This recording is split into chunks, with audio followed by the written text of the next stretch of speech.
وہی مبارک مالی کا واقعہ آ گیا اور آپ نے ان واقعات کے اوپر غور کرنا ہے، غور و فکر کرنا ہے۔ نوح ہے، ان کا باغ ہے انگوروں کا، اور انہوں نے ایک مالی رکھا ہوا ہے مبارک نامی، اس کو کہتے ہیں پھل لے کے آ انگور توڑ کے، انگور لے کے آتا ترش، پھر پھل لے کے آ انگور لے کے آیا گلا ہوا، پھر پھل لے کے آ انگور لے کے آیا بے ذائقہ۔ اے مبارک، تجھے اپنے باغ کا مالی رکھا ہوا ہے، جب بھی تجھ سے پھل مانگتا ہوں کبھی گلا ہوا لے آتا ہے، کبھی سڑا ہوا لے آتا ہے، کبھی بے ذائقہ لے آتا ہے، کبھی کچا لے آتا ہے، کبھی زیادہ پکا ہوا لے آتا ہے۔ تو اچھا باغبان ہے؟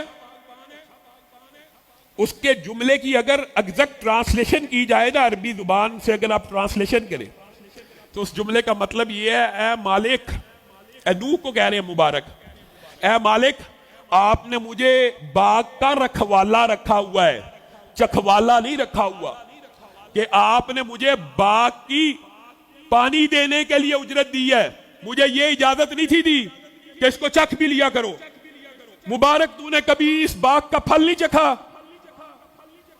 نہیں اے مالک، میں نے آج تک جب سے اس کی باغبانی کر رہا ہوں، میں نے آج تک اس کے انگور کا ایک خوشہ بھی نہیں چکھا، کیونکہ میں آپ سے اجرت پانی کی لیتا ہوں۔ مبارک کے دل کو چوٹ لگی اور نوح کے دل کو چوٹ لگی، کہنے لگا مبارک کیا دنیا کی پشت کے اوپر ایسے نیک لوگ بھی موجود ہیں؟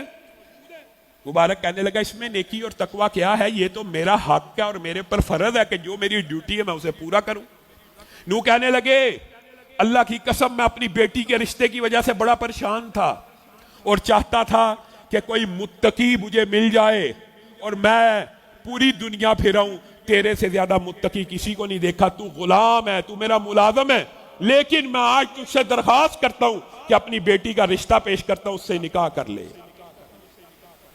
اور محدثین نے لکھا کہ مبارک اتنا نیک باپ تھا کہ اس کے نیکی کے اثرات اور اس نیک نیتی کی بنیاد پہ کیے ہوئے رشتے کا نتیجہ اتنا عمدہ نکلا، بچہ پیدا ہوا، اس کا نام عبداللہ رکھا۔